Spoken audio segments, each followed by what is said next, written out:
اللهم صل على سيدنا محمد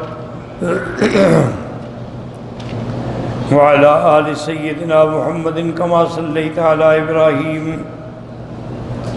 وعلى آل إبراهيم في العالمين إنك حميد مجيد.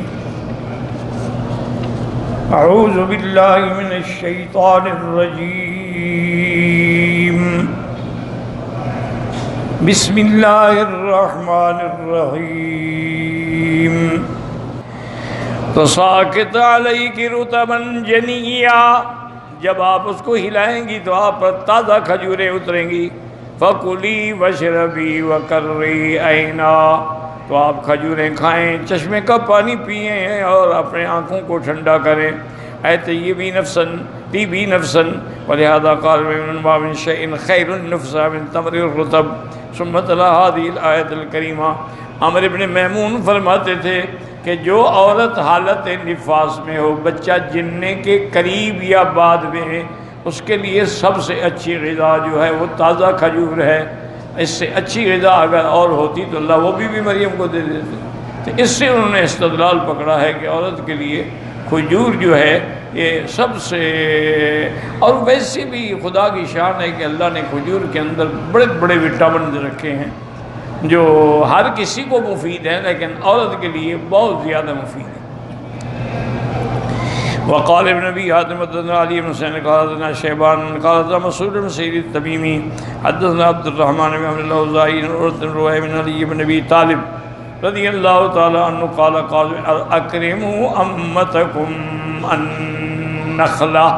تو حضرت علی فرماتے تھے کہ کھجور کا درخت جو ہے یہ تمہاری خالہ ہے، اس کا خیال کیا کرو، اس کا احترام کیا کرو.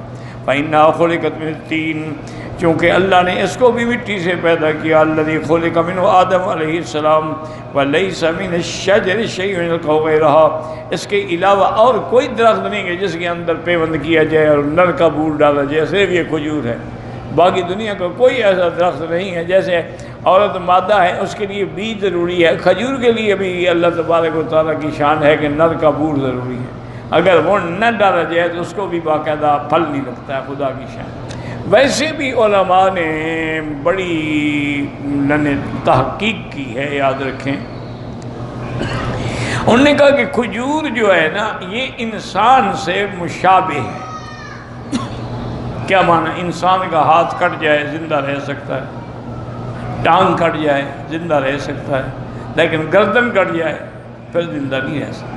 کھجور کی بھی ادھر ادھر شاخیں کاٹ دو کھڑی رہے گی، لیکن اوپر سے اگر کاٹ دو تو مر جائے گی. تو اس کی بھی گردن کٹے تو مر جائے گی. دوسرا، ہر جانور جھک کے پانی پیتا ہے، صرف انسان ہے جو اوپر سے پانی پیتا ہے. اسی طرح کھجور ہے، ہر درخت زمین سے پانی لیتا ہے، کھجور آسمان کے پانی پہ زندہ رہتی ہے. تو اس لیے انہوں نے کہا اس کو انسان سے بڑی مشابہت ہے، اس لیے انسان کے لیے سب سے بڑی اور اچھی سے اچھی غذا ہے. اور خاص طور پہ کھجور اجوا ہے، برنی ہے، سرفانہ ہے، یہ تو بڑی اللہ کی نعمتیں ہیں. حتیٰ کہ صحیح حدیث میں ہے کہ جو آدمی 7 دانے صبح اجوا کھجور کے کھائے اس پہ اس دن زہر بھی اثر نہیں کرے گی اور جادو بھی اثر نہیں کرے گی. اور ابتدائے دور میں حضور پاک کا اور صحابہ کے تو غذا ہی صرف کھجور تھی. الاسودان یعنی التمر والماء، کھجور کھائی پانی پی لیا، بس یہی غذا تھی، یہی روٹی تھی. یہ تو اب ہمارا ہے نا کہ 10 کھانے ہوں اور 2 کلو 4 آدمی کھا جائے. تو اس وقت تو یہ عالم نہیں تھا، اسی لیے وہ لوگ صحت مند تھے. نہ ان کو الحمدللہ کبھی اٹیک ہوا، نہ ان کو کبھی دل کا دورہ پڑا، نہ ان کو کبھی کینسر بنا. یہ جو تم نے مرکبات بنا کے کھانے شروع کیے ہیں ساری اسی کی مہربانی ہے کہ اس میں مرچیں ہیں اور مسالے ہیں اور نمک ہے اور پتہ نہیں کیا کیا بلائیں ہیں. اس کا نتیجہ یہ ہے کہ آج انسان بیماریوں کا گھر بن چکا ہے. وقال سمعتم النساء من والرطب فإن لم يكن رطب والتمر وليس من شيء أكرم الله من شيء نزلت تحتها مریم بنت عمران. ایک حدیث میں یہ بھی ہے حضور نے فرمایا کہ اپنی عورتوں کو تم تازہ کھجوریں کھلایا کرو. ویسے بھی یعنی ایک دفعہ مجھے یاد ہے، بہت پرانی بات ہے، اس وقت میری والدہ بھی زندہ تھی، والد بھی زندہ تھے.